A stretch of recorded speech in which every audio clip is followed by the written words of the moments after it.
Last લેક્ચરમાં આપણે scene 1 અને સીન 2 જોયું. Now scene 3. On 28 February 2012, almost a year after I was pushed out of the train. કે જ્યારે મને ટ્રેનમાંથી ફેંકી દેવાઈ તેને 1 વર્ષ થઈ ગયું હતું. ક્યારે? 28 ફેબ્રુઆરી 2012. I set out for the training institute set up by Bachendri Pal near Uttarkashi. ઉત્તરકાશીની નજીક એક ઇન્સ્ટિટ્યૂટ છે ટ્રેનિંગ માટેનું, પર્વતારોહકની ટ્રેનિંગ માટેનું, બચેન્દ્રી પાલ દ્વારા, જ્યાં હું ગઈ. I called Bachendri Pal to tell her the we had reach Uttarkashi. મને બચેન્દ્રી પાલ દ્વારા બોલાવવામાં આવી અને મારે પહોંચવાનું હતું Uttarkashi. She was surprise at how quickly I had reach. તેમને એકદમ નવાઈ લાગી કે હું કેટલું જલ્દી પહોંચી ગઈ. After this my confidence sky rocked. Bachendri Pal always pumped fresh confidence in me. મારો એકદમ આકાશને ઉડવાનો મારો જે કોન્ફિડન્સ હતો તે જોઈને બચેન્દ્રી પાલ મારામાં ઓલવેઝ નવી કોન્ફિડન્સને ભરતા હતા.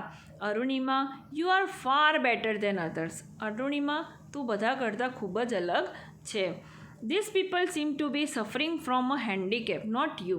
જે બીજા બધા લોકો છે ને તે હેન્ડીકેપ છે, તે બધા એ રીતે ફીલ કરે છે, પણ તું નહીં. તું આખી બધા કરતાં અલગ છે. લાગતો જ નથી કે તું હેન્ડીકેપ છે. I am proud of you, but before Everest expedition you will have to prove yourself. મને તારી પર ખૂબ જ અભિમાન છે, પણ એવરેસ્ટનો પ્રવાસ કરતાં પહેલાં તારે તારી જાતને પહેલાં પ્રૂવ કરવી પડશે, સાબિત કરવી પડશે. એક્સપેડિશન્સ દેટ મીન્સ પ્રવાસ. If you climb 21,798 feet high Chamasar Kangdi mountain in Ladakh, you will be on your way to Everest. જો તું 21,793 ફીટની હાઈએસ્ટ પર આવેલો છમાસર કાંગડી પર્વતને લદ્દાખમાં જે આવ્યો છે તેને તું ક્રોસ કરી જઈશ તો તું ઇઝીલી એવરેસ્ટને ક્રોસ કરીશ. હવે અહીંયા તેની સામે એક ચેલેન્જ આવી ગઈ કે જો તારે એવરેસ્ટ પર્વતને ચડવો હોય તો તારે એ પહેલાં આ ચમાસર કાંગડી જે પર્વત છે તેને ચડવો પડશે, જે ક્યાં આવ્યો છે? લદ્દાખમાં. I successfully completed that expedition. મેં આ પ્રવાસને ખૂબ જ સફળતાપૂર્વક પસાર કર્યો. By the time we reach the base camp situated at 18,000 feet, 16 of the 19 members of the team had retired. Bachendri Pal greeted me at the base camp. કે 1800 ફીટની દૂરી પર આવેલા અમે અમારા બેઝ કેમ્પ પર પહોંચી ગયા. 16 of the 19 members of the team had retired. 19 મેમ્બર્સમાંથી 16 members તો રિટાયર થઈ ગયા હતા. Bachendri Pal greeted me at the base camp. મેરી શેરની જે બેઝ કેમ્પ હતો ત્યાં અમે જ્યારે પહોંચ્યા ત્યારે બચેન્દ્રી પાલ મને શું સંબોધે છે? મેરી શેરની. યાદ રાખજો, બચેન્દ્રી પાલ શું કહીને સંબોધે છે એને? મેરી શેરની. She said and took me in her warm embrace. In the evening, Bachendri Pal announced that I was finally ready for Everest. તેમણે મને ખૂબ જ હૂંફથી, ખૂબ આનંદથી પ્રોત્સાહી કે ફાઇનલી હું હવે એવરેસ્ટ ચડવા માટે રેડી છું. She also assured me that she would talk to the officials at Tata Steel for sponsoring my Everest dream. અને તેમણે મને ખાતરી પણ આપી કે હું ટાટા સ્ટીલને સ્પોન્સરિંગ મારું સપનું પૂરું થાય તેની માટે સ્પોન્સર કરવા માટે અપીલ કરીશ. હવે જુઓ શું થાય છે. Scene 4. I arrived at Everest Base Camp on 11th April 2013. Near about 2 years had passed since was thrown out the moving train. I arrived at Everest base camp. હવે જે એવરેસ્ટનો બેઝ કેમ્પ હોય છે એટલે કે જ્યાંથી એવરેસ્ટની શરૂઆત કરવાની હોય છે તે, એટલે કહે છે કે હું એવરેસ્ટના બેઝ કેમ્પ પાસે તો અમે આવી ગયા જ્યારે તે દિવસે 11 એપ્રિલ 2013 હતી. Near about 2 years had passed since was thrown out the train.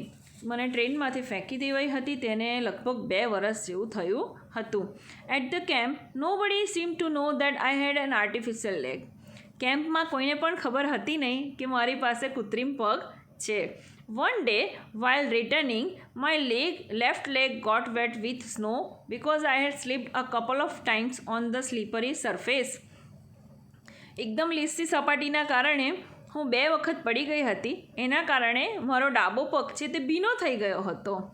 એટલા માટે next morning while returning my left leg got wet with snow because I had slipped. હું 2 વખત પડી ગઈ, એના કારણે મારો ડાબો પગ ભીનો થઈ ગયો હતો. તો બીજી સવારે I left the artificial leg out the sun to dry. At that time some foreigners realized that I had only one leg. After that my TRP soared.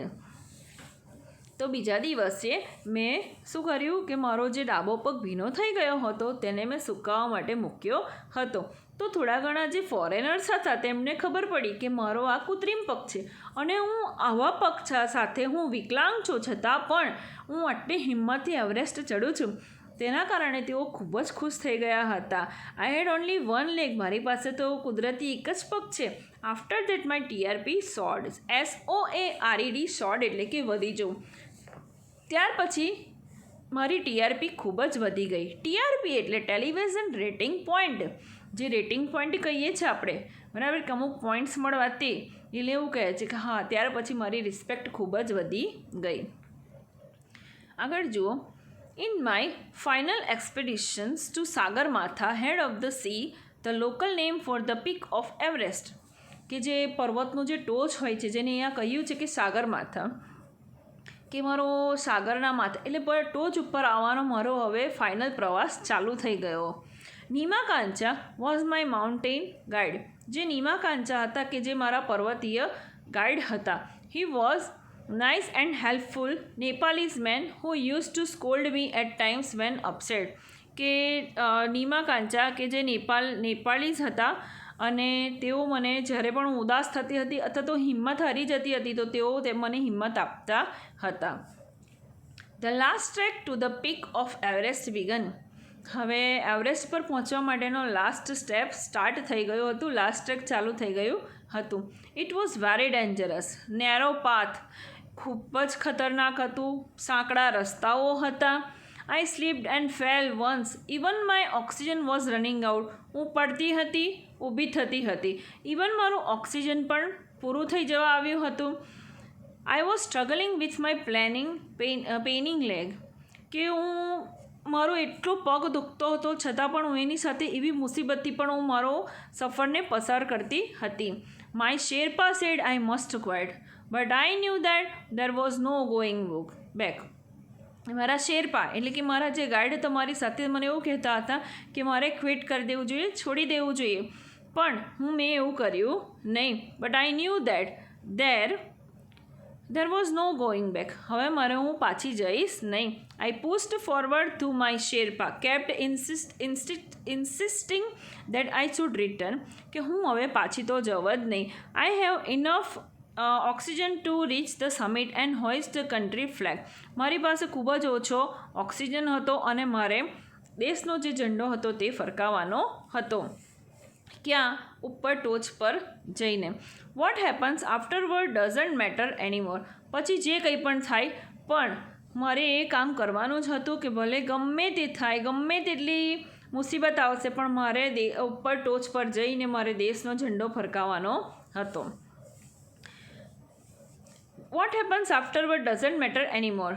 I told Nima-Kancha firmly, remember, none can defeat you until you conquer. કે જ્યાં સુધી તમે હારો નહીં ને ત્યાં સુધી તમને કોઈ હરાવી શકે નહીં, તેવું તેમણે નીમાકાંચાને કીધું. શું મિનિંગ થયો? કે તમે જાતે જ જો હિંમત હારી જાઓ તો તમને કોઈ પણ આસાનીથી તમને હરાવી શકે છે, બરાબર. કે તમે જો એવું કહી દેશો કે મારથી આ નહીં થાય તો સામેવાળો વ્યક્તિ તમને એવું જ કહેશે કે ઓકે તો ના કરશો. પણ જો તમે હિંમત નહીં હારો ને ત્યાં સુધી તમને કોઈ હિંમત તમારી હરાવી શકશે નહીં. Yes, occasional failures will test you but keep trying. ગમે તે થાય પરંતુ પ્રયત્ન કરતા રહો. ગમે તેટલી પરીક્ષાઓ આવે પણ તેને પાસ કરવાને પ્રયત્ન કરતા રહો, હિંમત હારશો નહીં. Some doors of opportunity will certainly open. ત્યાર પછી થોડાક તકના દરવાજા ધીમે ધીમે ખુલી ગયા. Then I could see him following me even as I continued to drag myself up the top. કે ધીમે ધીમે તેઓ પણ મને ફોલો કરતા ગયા અને હું મારી જાતને ત્યાંથી ઘસડતી ગઈ. ધીમે ધીમે આગળ હું વધતી ગઈ. The drag walk drag continue till it finally happen. Drag એટલે ઘસડાવું, ખેંચાતા પણ હું ત્યાં ફાઇનલી હું પહોંચી ગઈ. The top is a small 20 by 20 ice table. કે જે ટોપ હતો ને એકદમ ટોચ તે ખાલી 20 by 20નું નાનું બરફનું ટેબલ હોય તેવું લાગતું હતું. એટલે પર્વતની ટોચ પર પહોંચી ગયા છે. I saw several flags of various countries fluttering proudly. Top ઉપર મેં જોયું કે ઘણા બધા દેશના અલગ અલગ ઝંડાઓ ત્યાં ફ્લટરિંગ ફરકી રહ્યા હતા. I had lived this moment so many times in my mind that I did not have to be told the finally had arrived. ત્યાં ઊભા રહીને થોડીક ક્ષણો માટે તો હું ત્યાં ઊભી રહી, થોડુંક જીવી મારા માઇન્ડમાં કે મારી પાસે કોઈ શબ્દ જ નથી કે હું શું બોલું, હું અહીંયા આવી ચૂકી છું. At 10:55 AM on 21st May 2013, I was on the top of the world. સવારના 10:55 થઈ હતી. 21 મે 2013ના દિવસે તેઓ સવારે 10:55 દુનિયાના સૌથી ઊંચામાં ઊંચા શિખરની ટોચ ઉપર હતા. યાદ રાખજો, 21 મે 2013ના દિવસે સવારે 10:55 તેઓ ઊંચામાં ઊંચા શિખરની ટોચ ઉપર હતા. કોણ? Arunima Sinha. I felt like dancing, crying and laughing at the same time. મને તે સમયે થતું હતું કે હું ડાન્સ કરું, રડું, હસું.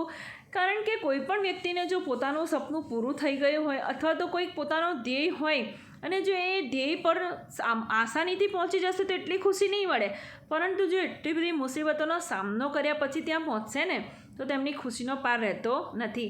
એ સમય એવું થાય છે કે હું હસું, રડું, કૂદું, નાચું, ગાઉં, શું કરું ખબર પડતી નથી. તો અહીંયા અરુણિમા સિન્હાની સેમ એવી જ હાલત છે કે હું હવે શું કરું. My mind was a kaleidoscope of emotions. મારું માઇન્ડ એક કેલિડોસ્કોપ બની ગયું હતું અને તેમાં ઘણી બધી લાગણીઓ હતી. એટલે જો અહીંયા એમણે શું કીધું કે હું નાચું, ગાઉં, કૂદું ખબર નથી પડતી અને પોતાના મને કેલિડોસ્કોપ કહે છે. કેલિડોસ્કોપ એટલે કે તમને ખ્યાલ હોય તો સાયન્સની અંદર પ્રોજેક્ટ આવે છે કે કાચની સ્લાઇડ્સ લેવાની હોય છે, એને ત્રિકોણ આકારમાં બનાવવાની હોય છે અને એની અંદર બંગડીના ટુકડા નાખવામાં આવે છે અને પછી તમે એને જે રીતે જુઓ છો ને તો બેંગલ્સના અલગ અલગ શેપ દેખાય છે તમને, બરાબર. એટલે અહીંયા પોતાના મનને શું કહે છે કે મારું મન કેલિડોસ્કોપ બની ગયું છે કે જેની અંદર લાગણીઓના ઘણા બધા શેપ બની રહ્યા છે. Everyone has a reason to be alive. દરેક વ્યક્તિની પાસે જીવવા માટેનું કંઈક ને કંઈક કારણ હોય છે. મે બી ધીસ વોઝ માઇન. બની શકે કે મારું આ કારણ હતું. I held my flag and raised both my hands high up to register my country's record.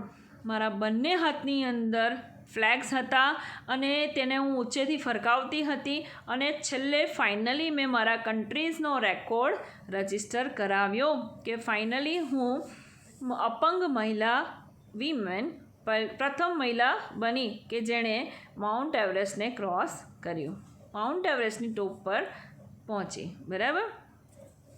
અહીંયા તમારો યુનિટ 1 કમ્પ્લીટ થાય છે. 4 સીન હતા. 4 સીનમાંથી જો તમને ના ખબર પડી હોય તો તમે વોટ્સએપ પર પૂછી શકો છો. અને જે ગ્લોસરી હતી તેને નોટ ડાઉન કરવી. ટેક્સ્ટની નોટ અને ગ્રામરની નોટ બંનેને અલગ અલગ રાખો તો ઇટ્સ બેટર. બહુ જ સારું રહેશે તમારી માટે, તમે બહુ સારી રીતે સમજી શકશો. અને ક્વેશ્ચન આન્સર લખવાનો પ્રયત્ન કરવો. જો ના સમજણ પડે, ક્વેશ્ચન આન્સર બને ત્યાં સુધી ટેક્સ્ટ બુકમાંથી જ લખવા. ક્વેશ્ચન આન્સર ના ખબર પડે તો તમે મને પૂછી શકો છો, બરાબર. ગાઈડ લઈ શકો છો, પરંતુ બને ત્યાં સુધી જાતે લખવાની કોશિશ કરવી. ગ્લોસરી લખવી અને ત્યાર પછી જે કોઈ એના ન્યૂ વર્ડ્સ છે જેનો ગુજરાતી મિનિંગ હું તમને વોટ્સએપ કરી દઈશ. Okay, thank you.